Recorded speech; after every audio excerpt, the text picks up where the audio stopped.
Greetings from home, dear ones. You are magicians beyond description. We tell you, you are in a very sacred place, for you have come to planet Earth to play this game of pretending to be a human. But you've come with the blueprints of a new Earth. You've come at an exciting time where things are going to be changing very rapidly. But you're actually prepared, even if you don't know it. The truth of the matter is, you are conscious creators, each and every one of you. And each of you have brought a small piece of the next level of humanity that is being birthed right now. Now, we're aware that you're looking at your world as a dense problem with incredible amounts of separation, difficulties, arguments, pointing fingers, etc. But that sort of happens when you rise very quickly. You have many people who will do everything they can to hold it down, to keep that change from happening. Part of what is taking place is the rise of the feminine, which has been way overdue in your societies in general. And as that happens, you're going to see the masculine energy try to hold it in place to keep it from rising. These are all natural aspects of what you're doing. Please understand, you're here at the right time, in the right place. Your chair that you are sitting in has your name on it. It has been reserved for you. Welcome home.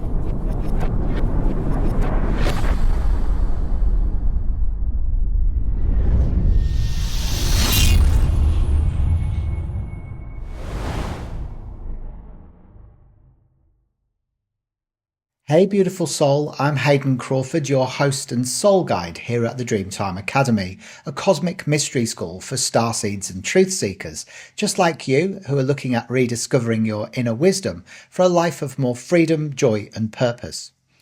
Now, before we dive into today's episode, I'd like to invite you to subscribe to this channel and click the bell for future notifications so that you never miss one of my podcast episodes of either the Numerology Show or Cosmic Conversations, or indeed some of my transmissions, which will help to activate the next layer of your spiritual awakening. I'm the author of the Starseed Ascension Guide and the Cosmic Family Oracle cards, both designed to help you to reconnect to your higher self and remember who you truly are. If you want to dive deeper, we have an online membership portal called the Oversoul Codex Collective, where you can join a like-minded group of starseeds from all across the planet as you delve into courses in numerology, colour therapy, and cosmic consciousness as well. You can also support this channel by becoming a member, either as a soul spark or a codex keeper. If you're feeling the call to join us together in person, then we also host consciousness expanding retreats in Perth, where you can really start to experience this incredibly immersive work within community environment. Once again, your support really helps this channel to grow. So thank you for joining this team of galactic light workers from all across the planet, helping to expand consciousness and bring light into the darkness. So welcome to Cosmic Conversations, where we explore the deeper truths of consciousness awakening and what it really means to be human during this extraordinary time on the planet Earth. Today's episode is a truly special one. I'm joined by Steve Rother, internationally respected spiritual teacher, author, and the original messenger for the loving collective known as the Group of Nine. Now, nearly 3 decades ago, Steve experienced a spontaneous awakening that changed the course of his life and the lives of millions of people around the world too.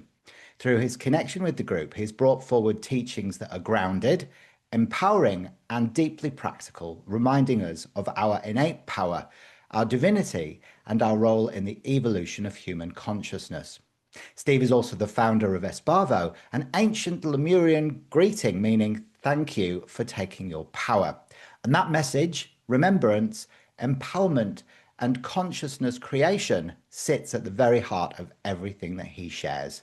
In this conversation, we'll be looking deep into the true nature of consciousness, humanity's collective awakening, the wisdom of the Group of Nine, and what it means to live as a conscious creator in this pivotal moment on the Earth. So settle in, open your heart and your mind, and join me as we step into this powerful cosmic conversation with Steve Rother. Welcome, Steve. Thank you, Hayden. It's a pleasure to be here. Believe me. That's a Very lot that we're nice. going to be covering off today, isn't it? I know. It's like I'm exhausted just with the intro. I think I need a nana nap. So I know your what you mean. connection with the group of nine began nearly 30 years ago, didn't it? So looking back now, Yes, it did actually. Yeah, actually, I just celebrated 30 years, so it was 30 years on January 1st. was So it yeah, exactly. Yeah, 3 decades? Three yeah, decades. So when you three look back decades. now, how do you understand why that connection began when it did? You know, both personally and collectively for humanity. I I do believe that there were people obviously doing this well before me, opening doors for me. There's so many names. It's we could spend all night talking about that, but so I don't think it was collective. I think it was personal. I wasn't ready. It was real simple. I was in my early 40s. I basically was just getting going with my family. I've been married for quite a few years, had two boys. Thought I knew what I was going to be when I grew up. I really did. But I found myself in construction, and I had a small construction company with about 7 people, and I really thought that's what I was going to build. I was going to expand this whole thing and have do what I was going to do in this world. And then I was tapped on the shoulder, and everything changed in my life. Absolutely everything changed. And it was magical and scary at the same time. But that's kind of what happened. And So I when had you to learn say how to tapped on the communicate. shoulder, what do you mean? Like literally or metaphorically? Well, it was a little bit of both, actually.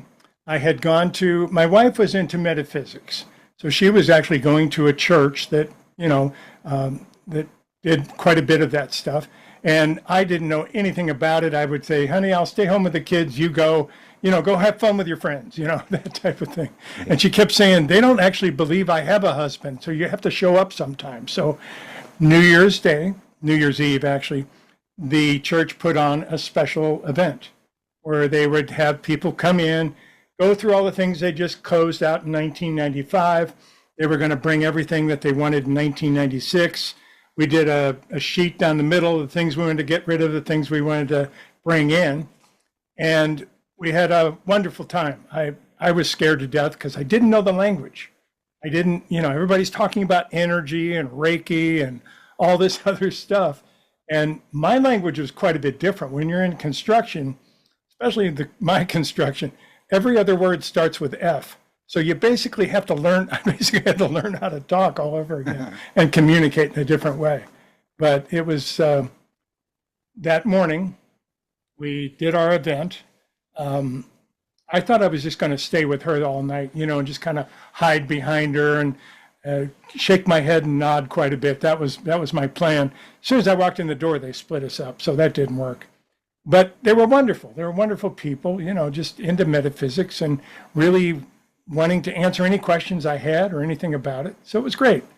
Then we all hugged and kissed when it came New Year's. We went home for a couple of hours and we met back on the beach for a ceremony.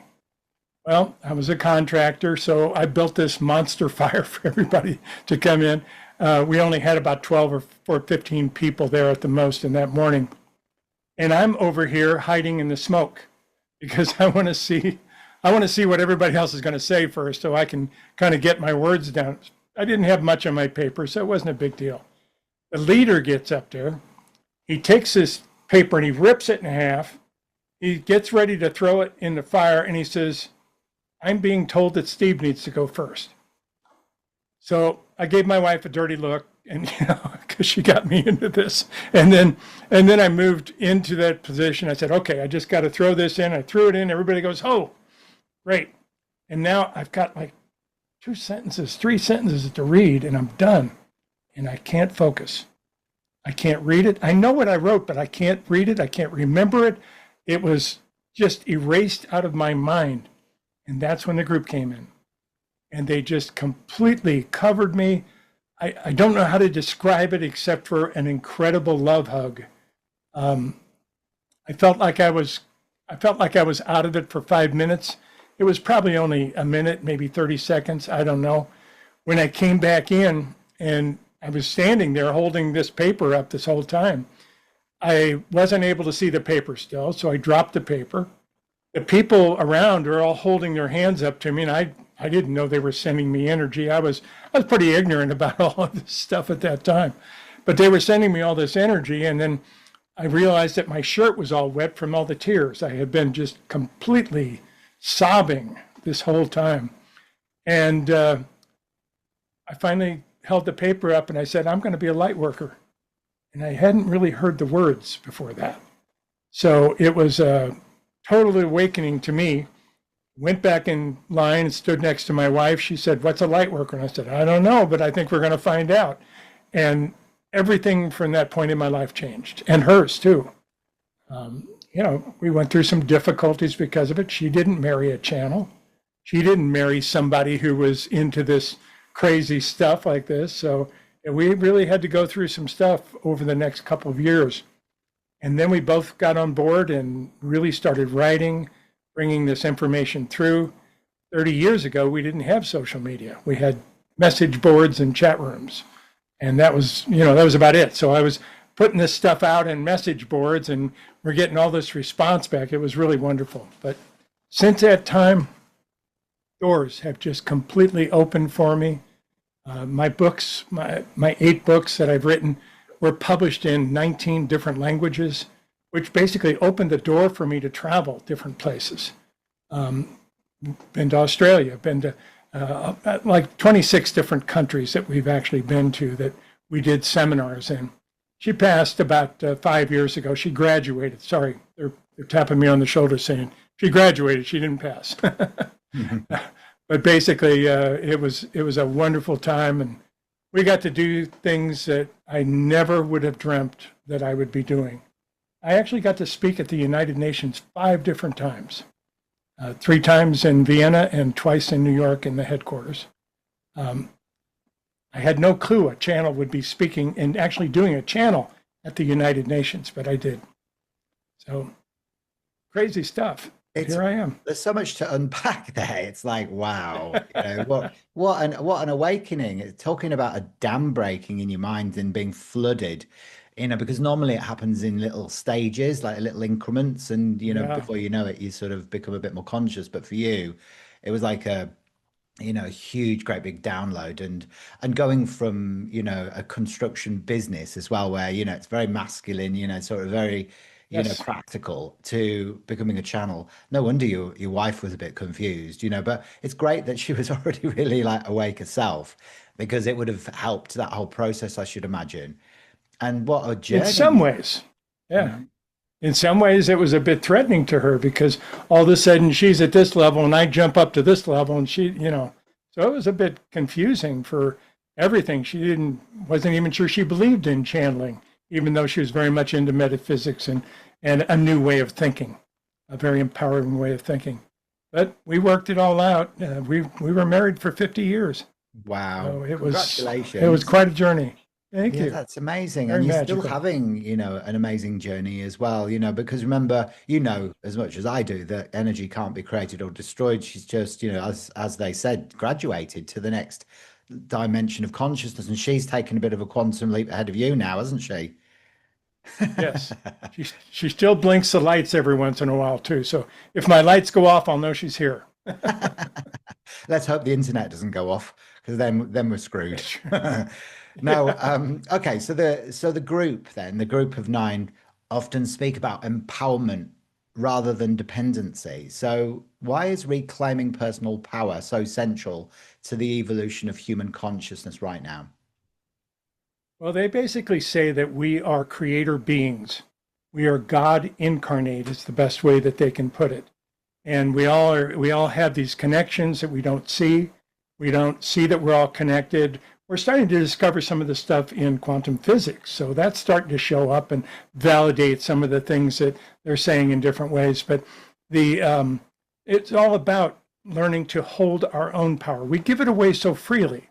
We give it away to things we buy, to ads we see on TV, to different people that we want to elect. We give our power on a regular basis.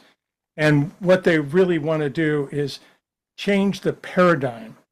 And instead of getting a whole bunch of followers, get a handful of people and try to empower them. Try to do the best you can to have them see their own power. So instead of trying to get everybody to come and see my channels, we do that. We do public channels. We do a lot of stuff on YouTube and different areas. But at the same time, they want to teach other people how to channel. And they want to teach other people how it can be very practical and what this is. And we, from their perspective, we all channel anyway. We just call it different things. You know, we do have different aspects of it.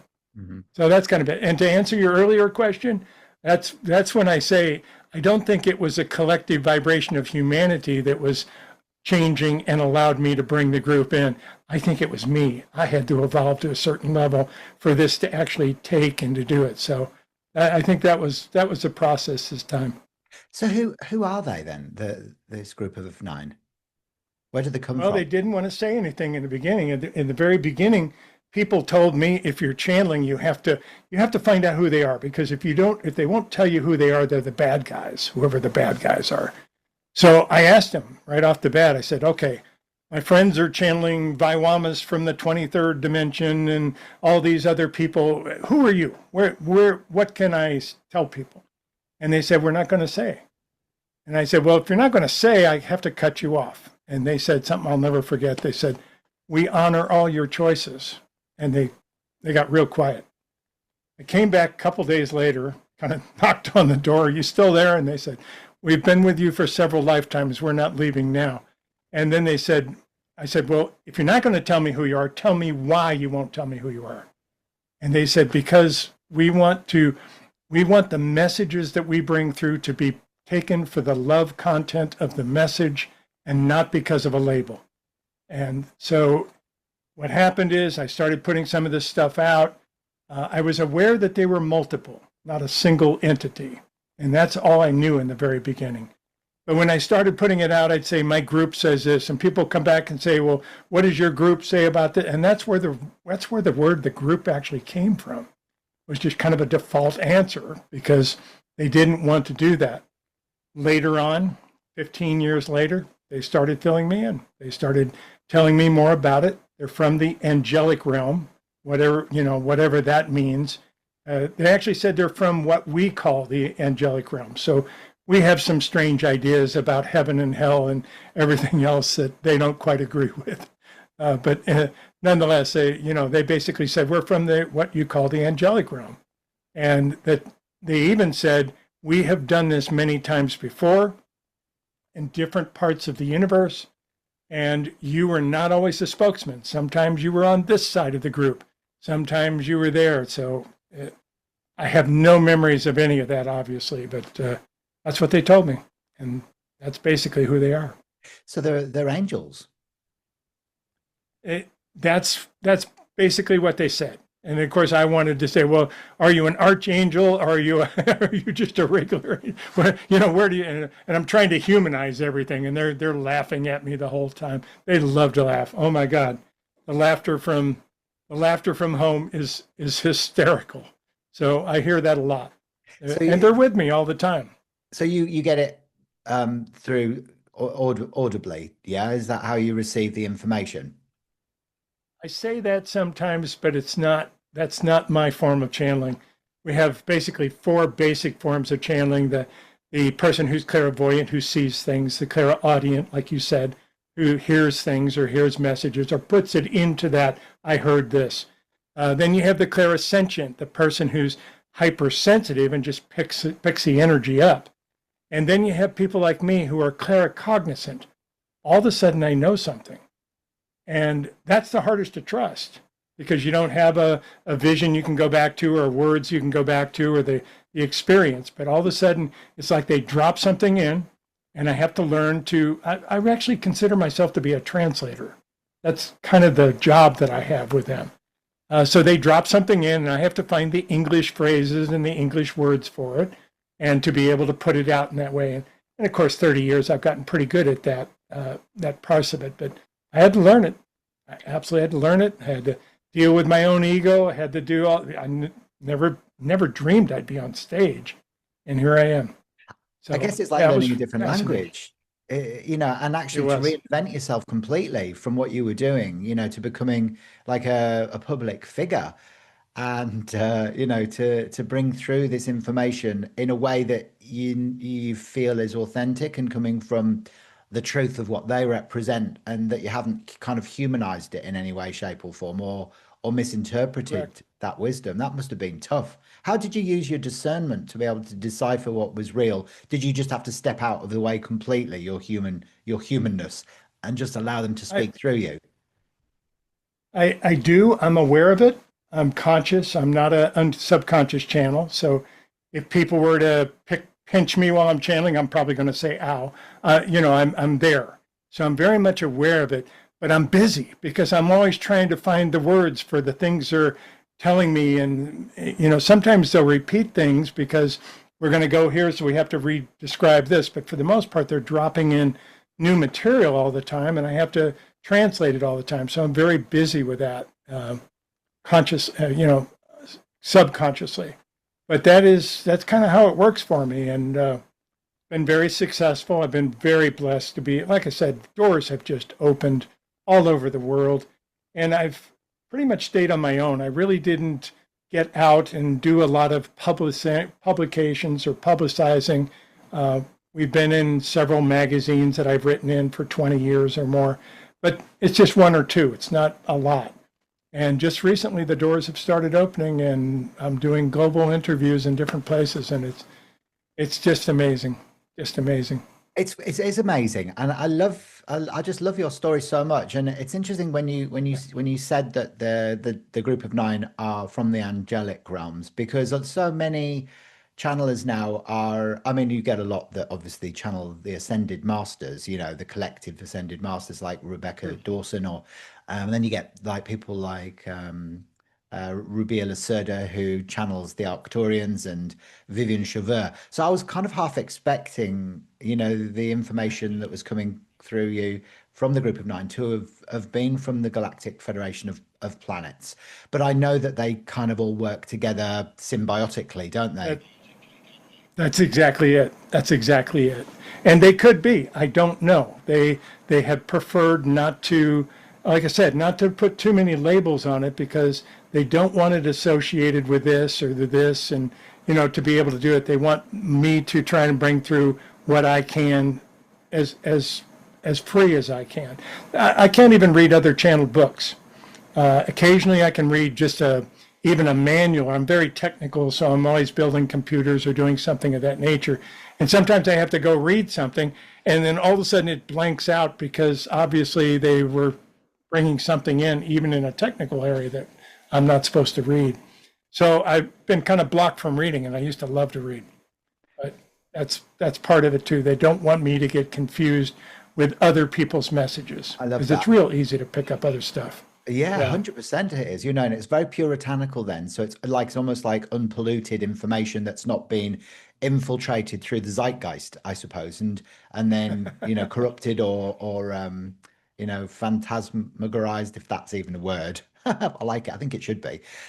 So you say that they have been working with you for many lifetimes, and sometimes that are the spokesperson, and sometimes maybe you're doing it from behind the veil or beyond the veil. So you have no recollection of any of that. So I, why, why do you I feel would like you love to remember volunteered to do this bit this that. time round?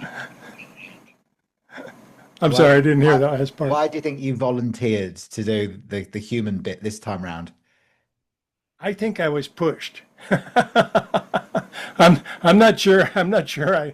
I really thought I was going in a different direction.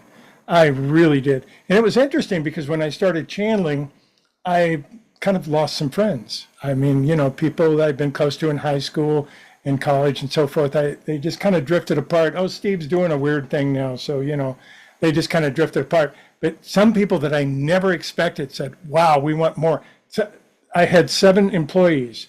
5 of them wanted my first book and read my first book and even commented on it and so forth. So that surprised me. So obviously there are people that are ready to hear other messages and there's people that aren't. So, and that's all. We just put it out, do the best we can with it.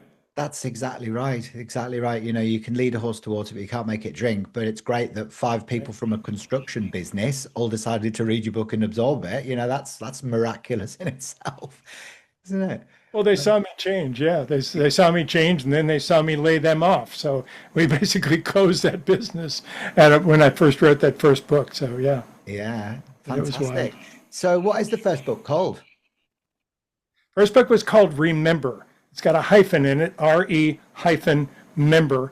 It, the group basically wanted people to know that we're not going to tell you anything new. We're going to help you remember and put back together some of the pieces that have been separated for you to play the game of pretending to be a human. You know most of this stuff. That's what they wanted to do, was help people remember. Yeah. And that's That's so that's ahead one of of their its basic time things. because I mean that's become a bit of a buzzword, hasn't it, in the spiritual community? You know, it's like everything is remembrance now, but you know, here's you writing a book 30 years ago called Remember, which, you know, That was it. has been plagiarized to death now. But you know, from Well, that's perfect. That is perfect. The message has to go out. If I get paid for it, that's great. If not, it's okay too. The reality is I'm going to be taken care of other ways. I don't care. They just want it out yeah, any way that it can. I can understand that. And actually, from the perspective of the group, then, how do they define consciousness and how does it differ from how humans typically understand it? They basically say that we've gone from the first dimension, which is where we're all connected. That would be heaven. That would be, they call it home. They don't try to get into religions in that way, but they just basically say in home you're all connected. When you come in here to incarnate, as you mentioned, energy never dies. It only changes form from one form to another.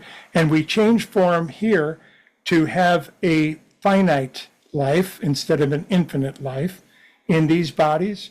We have this expression, but they say we're playing a game of pretending to be a human. And if we can learn how to incorporate the spirit in those steps, in those decisions, in that work, it becomes a lot easier. And it really does. But as far as consciousness, we had to go from the first dimension through the second dimension, where we picked up an ego, we picked up our sense of self, we picked up what they call the bodysuit and all the other parts of it, and we got to see ourselves. Well, that is actually what consciousness is actually about, because in this way, we can evolve all of it. We can see ourselves, we can evolve. We're always looking to perfect ourselves in some ways.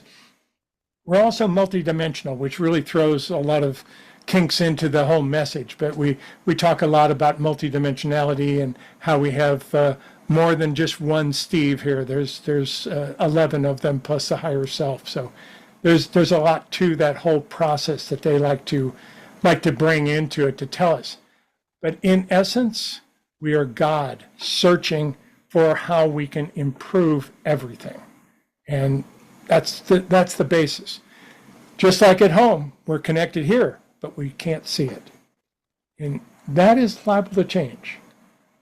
Things are very dense on this planet right now, but it's partly this huge pendulum that's swinging back and forth, and I do think it's ready to swing in a different way to where we can start to see each other in a different way and be able to recognize each other's spirit in a different way and encourage that.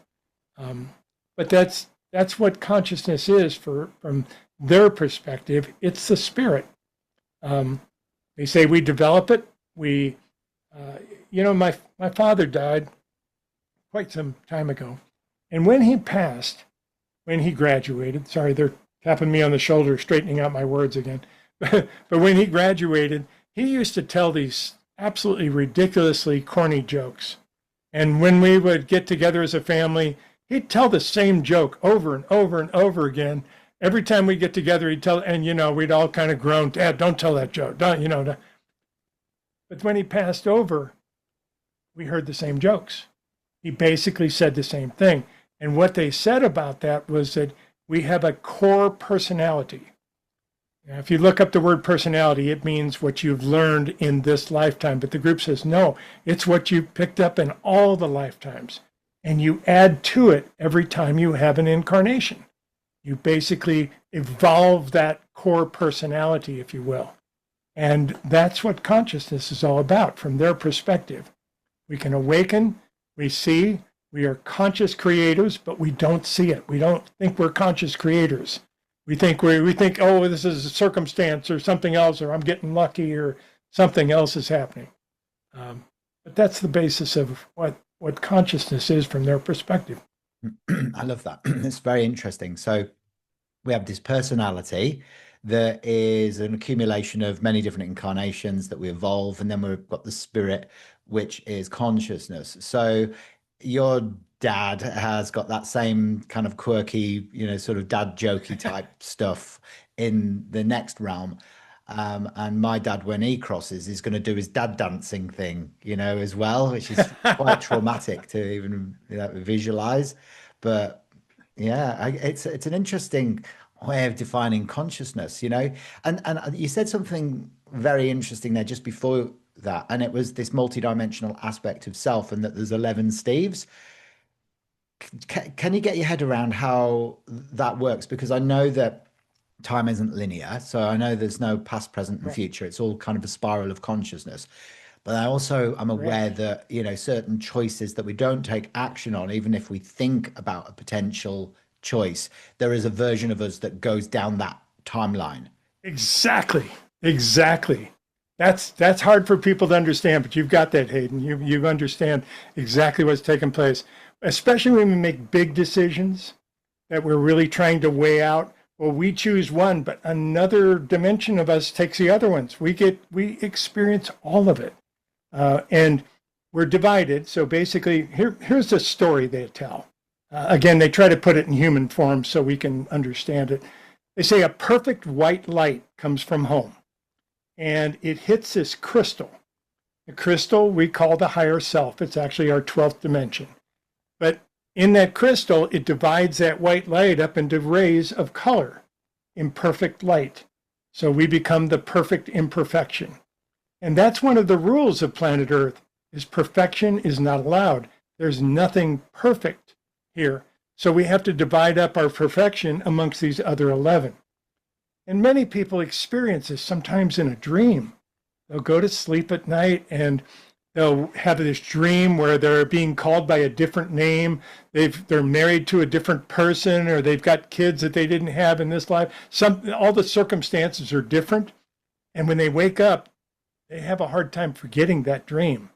That's actually a drift into another dimension, one of your own dimensions. And they give all kinds of interesting things about it. They say we're all born in the same instant. We all have the same numerology, which is interesting. We all die at the same instant, which is part of the reason some people are stuck in a coma or take a long time to pass or something of that nature when other people leave instantly. So there's a lot of things that they've kind of explained with that multidimensionality. But probably the biggest thing is that those walls between the dimensions are thinning. And we're starting to get pieces from this. I'm sure you've heard of the Mandela effect. Well, that's a perfect example of what we're talking about. All of a sudden, and this is fairly new, all of a sudden people remember things different and they swear by it. Now, no, that's not what it said. It said sex and in the city, not sex and the city, whatever it was. And they try to bring all these pieces together, but it's actually bleeding in from other dimensions, which is really good because we have an opportunity to help perfect ourselves here in this lifetime.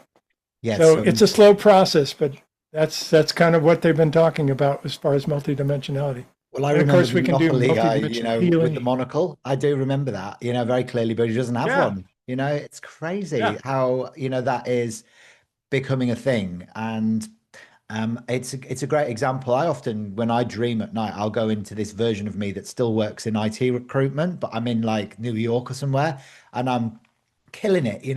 I left IT recruitment after 15 years, and I was so glad to get out of it. But there's this other version of me that's like a recruitment rock star. Yeah, exactly. So it's very Exactly. interesting. Well, I'm glad that that version of me is enjoying himself anyway, because I'm glad I don't have to do it anymore.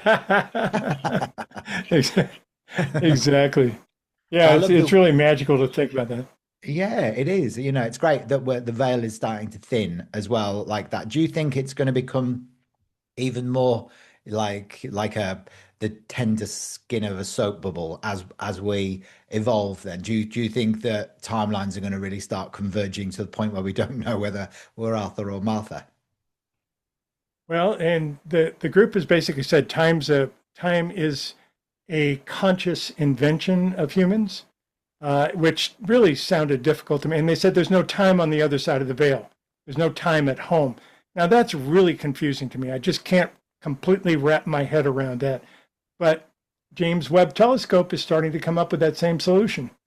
So we're starting to see some things that are being proved, well, not proved, but postulated in the scientific area that fit very well into ours, including, like I said, a lot of, I actually bring in a lot of quantum physics and quantum mechanics because the principles that happen there, especially with quantum entanglement, we're all connected. We're all a part of each other. We just can't see it.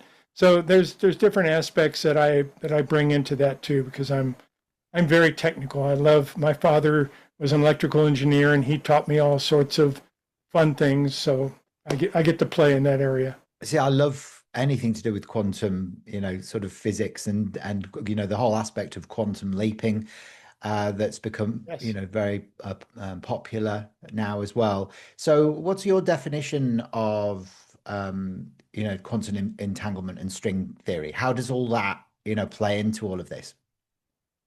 Well, interestingly enough, the hero of string theory was Michio Kaku, and Michio Kaku came to the understanding that in order to fit the ideas of string theory into Einstein's theory of relativity, it had to be extrapolated into 11 dimensions.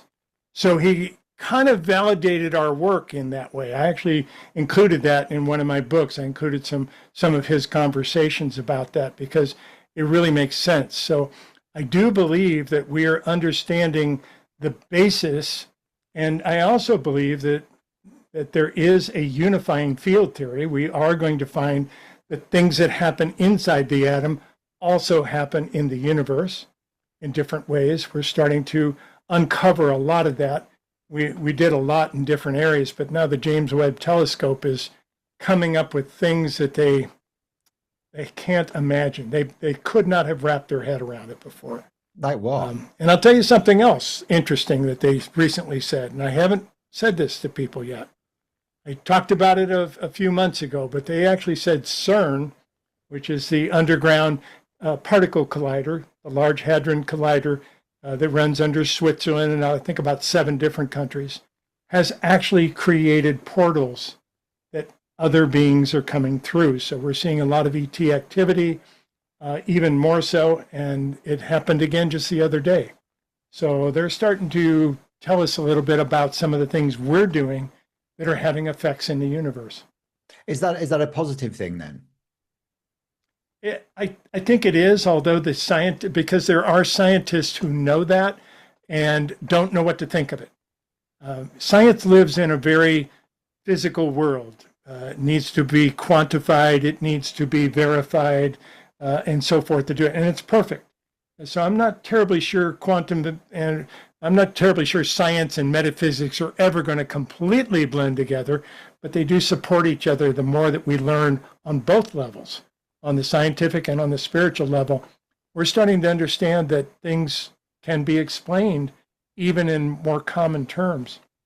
Hmm. Yeah, the double slit theory, that's perfect. That basically taught us and I don't need to describe it to people. I'll simply say that taught us that when we watch something, we change it. We're creator beings. When we watch something, no matter what outcome we think we want, we change that experiment. So there's so much that's coming, and I say coming out of quantum mechanics was discovered in the 20s at the same time that Einstein was alive. But yeah, Niels Bohr and him were kind of on different corners. There was actually some pictures of them together at some point. So yeah, really fascinating stuff. But we're just starting to understand it, and it definitely has a spiritual realm to it. We're starting Remarkable. to remember, aren't we, like how powerful we truly are, and what our, So, superpowers are, our cosmic gifts, which is wonderful because we're not just mortal humans, are we? We're yeah, incredible. If we're able to change the outcome of something by observing it, it makes everything and anything possible. And I love the fact that there are yes, these portals starting to appear, because it's like it sounds so sci-fi, but so did the mobile phone before that came in. And of yes, course, then we've got exactly. technology, and that whole evolution of AI, that's got to have an impact on consciousness. How do you feel Everything. that artificial intelligence is impacting human consciousness? Are you worried? Do you go down that whole fear route of transhumanism? No, not really. We are going to be blending it together in different ways, but I'm not afraid of it. And it's important to understand that genie never goes back in the bottle. You're never going to put this back or try to control it in the ways that we're talking about. It's already there. We're not going to do much with it. But from the group's perspective, it's a small piece of what is coming. They basically say that we have, number one, we've got AI, then we've got quantum computing, which is absolutely becoming available to everybody very soon. And we've got all sorts of levels in between. We have ternary computing. Instead of working with a one and a zero, we're working with threes, which just expanded it 27 times. So we've got all kinds of things. In China, they've just come out with a way of using analog computing instead of digital, and they're setting records in different things. So we're going to see an explosion of technology that will basically, I remember when we didn't have computers, much less cell phones. And in reality, we're going to experience something 10 to 100 times more than that just in the next several years. And one of the things they say about it, we're entering the time of no more secrets. Now, that's really scary to people, but if you think about it, that's kind of what we have at home, isn't it? We don't have any secrets. We're all part of each other. We all connect in different ways. And if we were to do that here, yeah, we've got businesses that'll fall apart. We've got all kinds of things that, secrets that will be unveiled and so forth. But the reality is we're all humans. We're all just playing this game. And we are liable to get a lot more tolerant of each other, which would be perfect. Something we really need. Yeah, absolutely. Instead of going into judgment over everybody, we can go into greater levels of compassion, which is really who we are. Now, you mentioned then as well about how this convergence of artificial intelligence and human consciousness isn't something that we can avoid now. It's kind of already the balls are in motion. Do people like I can't remember his name now, but he's the chap that wrote the book on transhumanism. What do you Oh, feel yes. about? You know, I'm talking about the guy who looks like a Lyran. I do. I can't come up with I a name can't right remember now. his But name. Like and he's really again, famous. But what do you think yeah, about what he's been like? What he says then about it all, and what do the group feel about about that we are the last generation of pure humans? I believe that's probably true. Yeah, And furthermore, I believe it's happened before. I think that this is what happened in Atlantis. yeah. I think that we have histories of this that has taken place before, and we've managed to muck it up, or we've managed to damage the earth where the water rose, because that's what happened in Atlantis. We're kind of experiencing some of that again.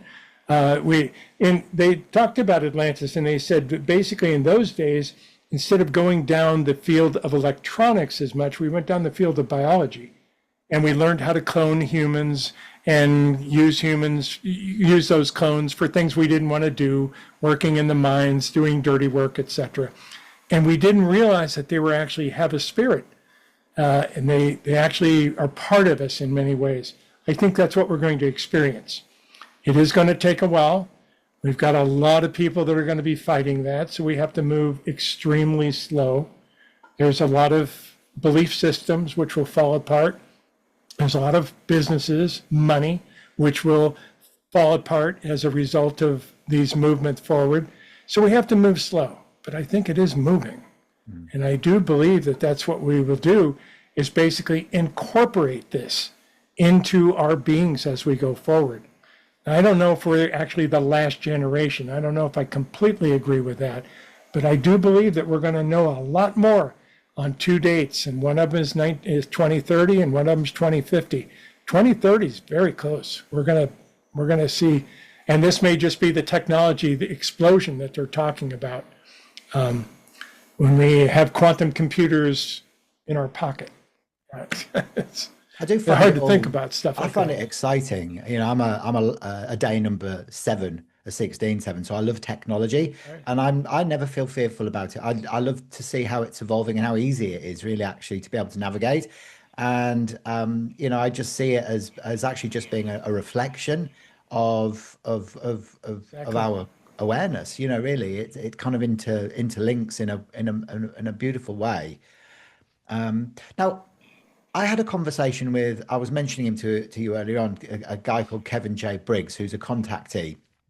He's been working with Uh-huh. the Arcturians, two specifics, Art and D, and they showed him the crystalline matrix that surrounds the Earth, but they showed him it from above and underneath as well. But I forgot to ask him what it looks like. Do you know what it looks like, the crystalline No, grid from above and below? they have verified that when I see something like that, or when I see what someone's talking about in those areas, again, I'm not, I can't read it. I can pick it up and try to read it, but it's like I go from one paragraph to the next and I've lost the earlier paragraph. So I've been blocked from reading. But when I saw his original drawings and so forth, the group verified it. They just tapped me on the shoulder and said, that's true. Real simple. What does it look like below? Well, we've seen all we've got all these ET reportings and so forth that come out of the ocean.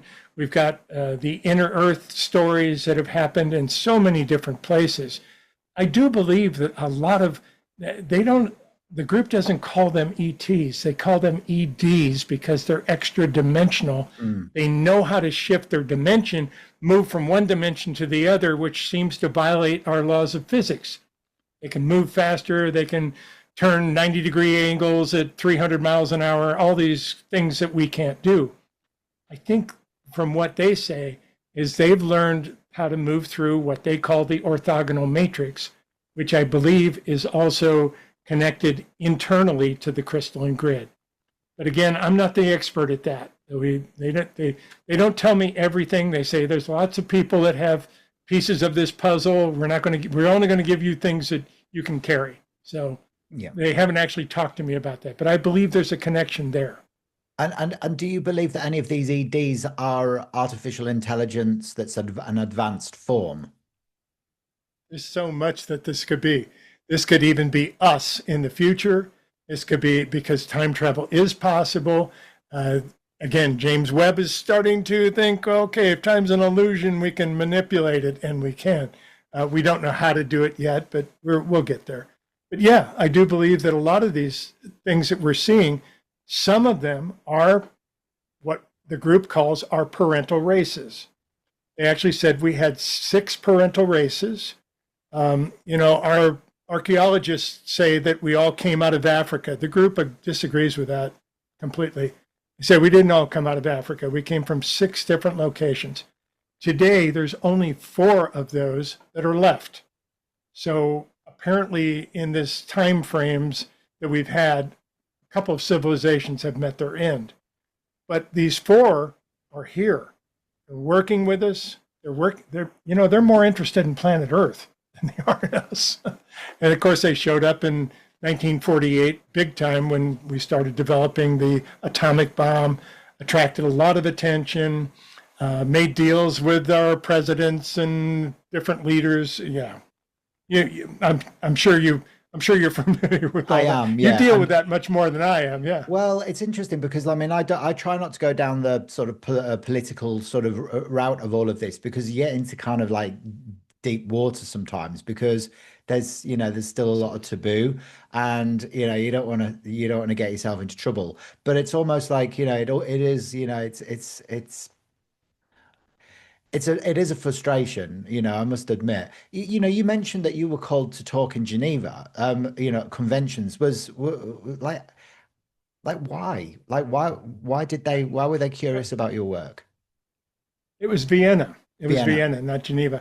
But yeah, I was called. It was really strange. At the very beginning of our work, I had just published my first book, and I got a call from a lady who basically said, I live in Vienna. I'd love to bring you here. I've got a small group of people that would pay to see you, so we could do a small seminar. And I said, well, thanks, but it costs a small fortune to get there and do everything. And we weren't traveling at that time. And she said, oh, by the way, if you do come, would you please speak at the United Nations? We have a group that would love to hear you. And I said, okay, great. I hung up the phone. 2 days later, I get a call from a lady in Holland. She not only wants to help organize that, she wants to do multiple seminars in Holland to where I can make the money I would need to travel. And then we got a call from Denmark. So we did almost a 1 month trip that ended in Vienna. This was not the big room, what we call the big room. It was basically a group of the employees of the United Nations that brought in speakers, and they were responsible. Apparently, the messages that I had been sending out on the internet had been bouncing around inside the United Nations, and they had a whole bunch of people that wanted me to come. And we were able to talk in Vienna. They have, different organizations are based in Vienna. One of them, fascinatingly enough, we had scientists from the Atomic Energy Agency who were asking questions of the group. I thought that was absolutely fascinating. So I did live channels. I came in, I presented a live channel for them. In fact, one of the first times we were there, we had an extra 10, 15 minutes for the room. And some girl asked me, she said, how do I learn to channel? And I said, well, if you want to turn your chairs around and make groups of 4, I'll take you through a little channeling class. And I did. To this day, I believe I'm the only person that's ever taught channeling at a United Nations facility. So anyway, we went back 3 more times there, and then we were invited to New York to do the same thing. And we spoke twice in New York, so 5 times altogether. Never would have dreamed that. Never would have dreamed that would have It just happened. almost seems ludicrous, doesn't it, that even happened? But it just shows you, doesn't it, that, they were obviously curious about what you were receiving. Now, I don't know They're if you, people just like us. Yeah. they are, I suppose, as human beings, they just want to know what's really going on and everything. But we know that, all of this is really, it's way more complicated than you can even possibly hope to imagine. I think Einstein said that, didn't he? You can't even imagine how convoluted the universe actually is. With That's true. the group of 9, do you find that it's quite easy for you to be able to tap into them, or do you have to prepare yourself before you can receive information through? Or is it something you could maybe share a message from the group of 9 with the people watching this video? Is there anything that you feel like they would like to say? I would be happy to. Oh, I do need a second to take kind of couple breaths and do it, but they're with me all the time. And sometimes I'll be driving down the street and they'll say, pay attention to that sign over there. And I look at it, don't know what it means, but later it turns into this beautiful message.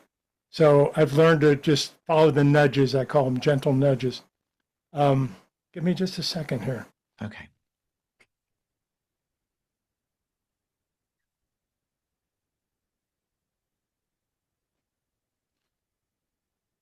Greetings from home, dear ones. You are magicians beyond description. We tell you, you are in a very sacred place, for you have come to planet Earth to play this game of pretending to be a human. But you've come with the blueprints of a new Earth. You've come at an exciting time where things are going to be changing very rapidly. But you're actually prepared, even if you don't know it. The truth of the matter is, you are conscious creators, each and every one of you. And each of you have brought a small piece of the next level of humanity that is being birthed right now. Now, we're aware that you're looking at your world as a dense problem, with incredible amounts of separation, difficulties, arguments, pointing fingers, etc. But that sort of happens when you rise very quickly. You have many people who will do everything they can to hold it down, to keep that change from happening. Part of what is taking place is the rise of the feminine, which has been way overdue in your societies in general. And as that happens, you're going to see the masculine energy try to hold it in place to keep it from rising. These are all natural aspects of what you're doing. Please understand, you're here at the right time, in the right place. Your chair that you are sitting in has your name on it. It has been reserved for you. Welcome home. And with that, I'll leave you for right now. Espavo, dear ones.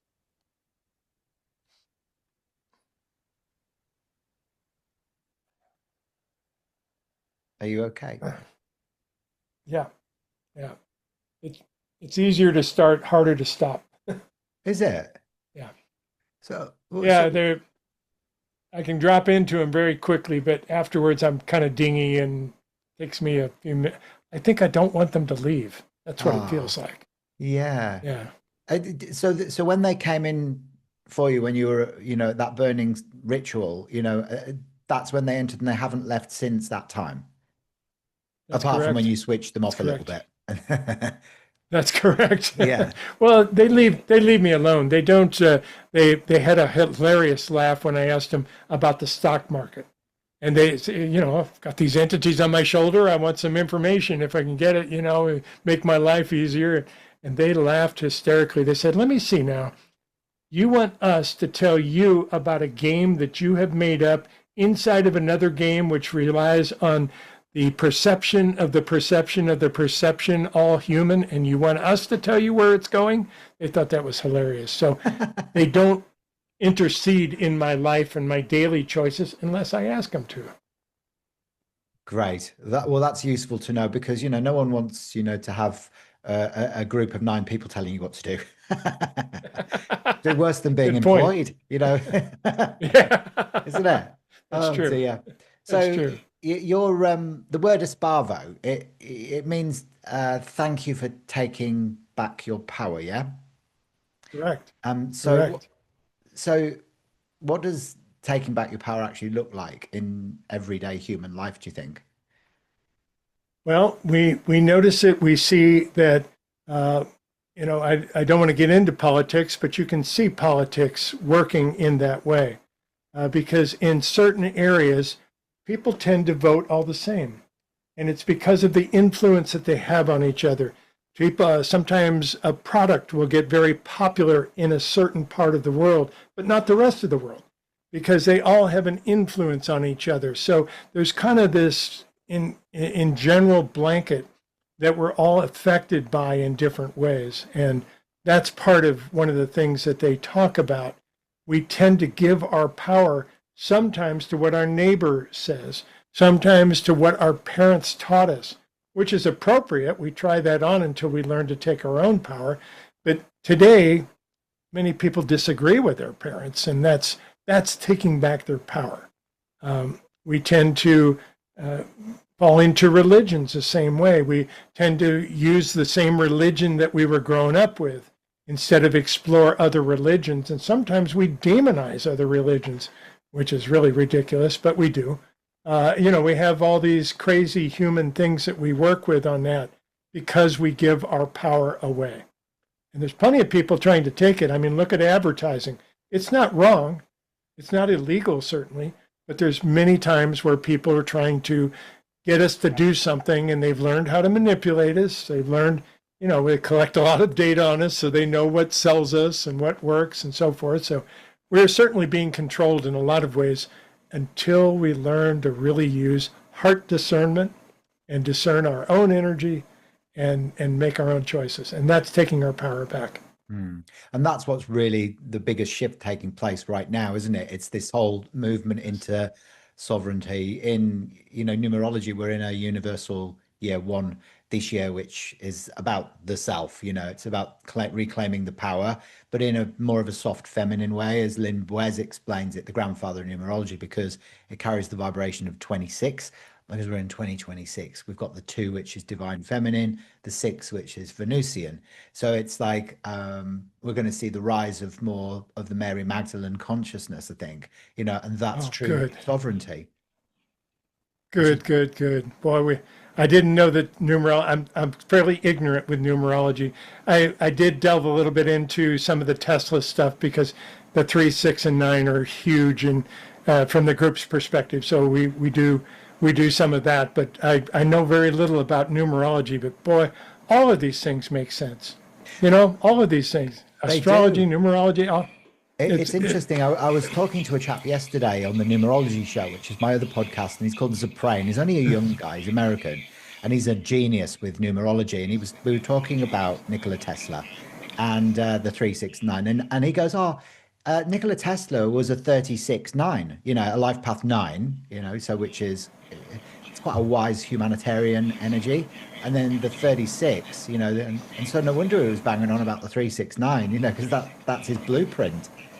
So That's his blueprint, exactly. yeah, it just makes Well, perfect sense. it also plays out in all of his inventions, whether it be alternating current, which was 3-phase when he developed it, but also his Tesla coils, the Wardenclyffe, all these things are breaking down into threes. I actually do a seminar on it called triality, which is basically moving out of duality into triality. We've learned to look for the threes in everything, and they're hidden everywhere. It's absolutely amazing.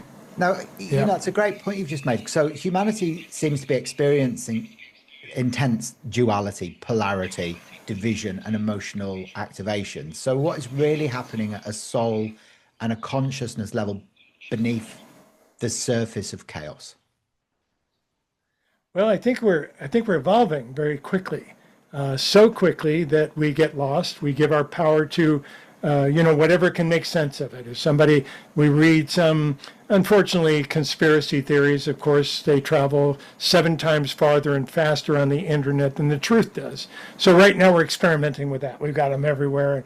The pendulum will swing. We'll learn how to take our power back and not give it to all these things that we hear about, without checking them out. But there's just a lot of that going on. And I do believe that as we're moving again, we feel resistance. Humans don't like change. It's real simple. So when the collective of humanity starts moving like it is now, we're seeing a lot of resistance. It's not a problem. It'll go away. We'll learn from it. We'll move. But that's kind of what it looks like Yeah. from my perspective.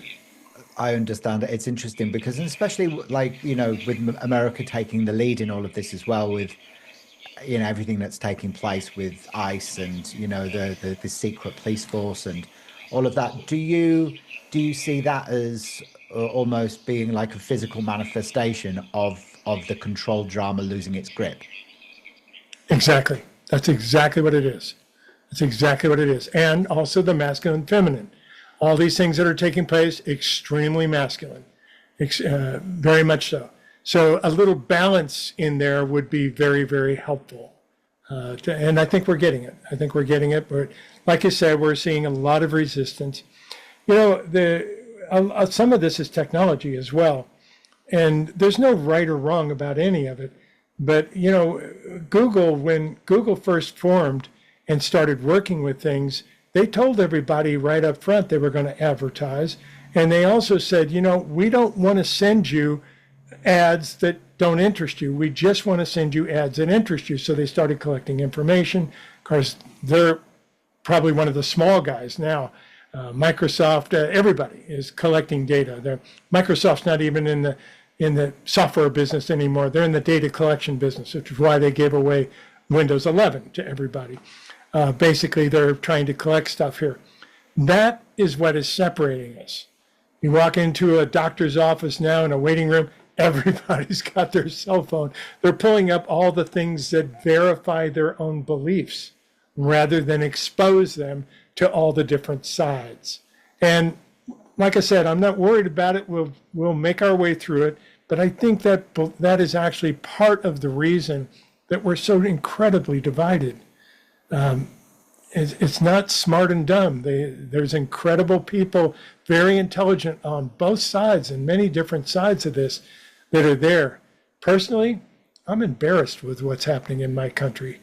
I really am. I wish that wasn't taking the place. But back in 2015, the group said the United States would actually be stepping out of a leadership position in the world, and they would do it consciously. Well, unfortunately, it looks like it's kind of taking place. Mm. So hopefully we can fix some of that and work together again. I'm sure. I'm absolutely sure, and I can understand that feeling of embarrassment that you must have because there was a time where we all used to look up to America and like how everything was done and operated, and now it's almost like why is this theatre show so melodramatic? Exactly. It's like a really bad episode of Dallas. Um, you know, Good. I love it. I love it. Who shot JR? exactly. Yeah, who shot Donald Trump? Whoever it was, good luck. Yeah, Yeah, as long as they come back, out of a dream. Um, but we digress. exactly. Now, there is another question that I've got for you. I know I'm aware of time and stuff like that because I know we've been going for about 70 minutes now, but you're so interesting. I'll definitely have to get you back on the show at some point in the Up to future. Um, now, I guess that because I'm such a huge, sort of Starseed boffin, I'm a Starseed fanatic. From your conversations with the group, what role or roles do Starseeds play at a soul level in this current phase of Earth's ascension? well, I need to clarify that with you first. Starseed meaning from other places in the universe that have been planted here. Yeah, yeah, that's exactly right. Someone who's Yes. human by birth and by Yeah. DNA, but the soul has come in from a different galaxy or constellation. Correct. That happens all the time. All the time. That is a major effect. And in fact, that's what the group was just saying when we went into this little channel. The people that are here right now, even though they may not know it, they came with some very important pieces. We're going to make some major changes on planet Earth having to do with humanity. We might be pushed into it because of what's happening now. We might get pushed into it because of the advances in technology that are coming. There's so many things and reasons why this can happen, but it's definitely happening. And the people that are here right now have the answers. We have the answers. We have to take responsibility for it. We're not doing too well with that. We tend to pass that on to other things or point to here's the problem and here's the problem. And this group of people are the problem, which was never the case. But we tend to do that and pass that on. But I do believe that there are some very important star seeds that are here. They typically don't know it until they reach a level like I did, where I was tapped on the shoulder and hugged so tight that I couldn't stop crying. Um, I do believe that that's there. And I believe that people are feeling much more of their own spirit. They have the capability of turning this into something practical. It doesn't have to be, it doesn't have to be a religion. It doesn't have to be a belief system. Uh, they talk about beliefs all the time. Beliefs are great. But when you have a belief and then you have, okay, if I believe this, that means I have to believe all these other things too. That's what they call a belief system. And the group refers to those as BS. So we're learning to discern what is real and what we were taught and so forth. And that's all taking back our power. It's Hmm. exactly what the whole process was. Yeah, because that's how my awakening started. It was a few Is years it? ago now. I woke up in the middle of the night and I'd left corporate IT recruitment after 15 years, and I went to live in the southwest of yeah, Australia in Margaret River to reinvent myself as an artist because I was Oh told yeah. to work with color, and I thought that's what they meant. So because I can paint. And during that phase, that's when all my shadows were coming up to the surface and I was getting extreme shame and guilt and I was trying to process all of that. And in the middle of the night, I remember because I hadn't slept for nights and I was like, found myself asking a question like, well, who am I? Like, and where am I from? And I got this answer straight away, and it stayed with me and it's changed me. Although I didn't feel it in a way that was like you had, like this huge emotional reaction. I was given a word, and it was Andromeda, and I was like, what does that mean? It sounds like Star Trek. So I tried desperately to remember this word for the next morning, and I Googled it the next day, and I started researching, more about the Andromedan starseeds and what their mission is, Star system, yeah, and it was just me. It was yeah, exactly like what I was doing. I'd set up Dreamtime, and it was the work that I was doing, the feelings I was having about needing freedom, and everything just fell into place. And, from that moment, it was like, okay, so I've just been really kind of guided by predominantly my sort of, I think that we're more than just one galactic race. I think that we are correct. Oh multi-dimensional, yes, but the Andromedan one has really stuck with me for some reason. And it's it's kind of led me into like this sort of work. So if there was one like final truth that the group, would or a core truth that humanity that they have for humanity at this phase that people really need to remember right now at this moment in time, what do you think that message would be? that we are conscious creators and that we have a responsibility to create, even if we make mistakes. That is the essence of who we are. And that's one of the biggest pieces. If we all took just a little bit of that, took a little bit of our own power back, learned how to discern things. In other words, not say this is right or wrong. There is no right or wrong. There never was. There's no black and white. It's all shades of gray. And if we can start thinking that way and accepting things, we're going to put back together much of what has been separated. And a lot of this is, like I said, it's a pendulum that's swinging right now. And hopefully we can find the center and not swing the pendulum in the other direction too. Find it to where we don't have to do that anymore. That's my greatest hope. And that's the group's intent in bringing through these messages in this work. That's so beautiful. Oh, it's been such a joy speaking with you today, Steve. It really has. I loved it. And you're definitely getting an invite onto a future episode. Thank you so much for Good, sharing your good. wisdom and your journey, part of your journey. I know you couldn't go through all of it 'cause it would take probably 3 or 4 years to be able to do it concisely. The perspective of the group of nine, they had beautiful energy when they came through as well. I could feel it, vibrating through every cell of my being. And so, if people want to contact you and and learn more about the work that you do, maybe read some more of your books, as well as remember your latest book. That's has that just been launched? That one. Where can people find There's, you? there's, well, there's a book that we have relaunched.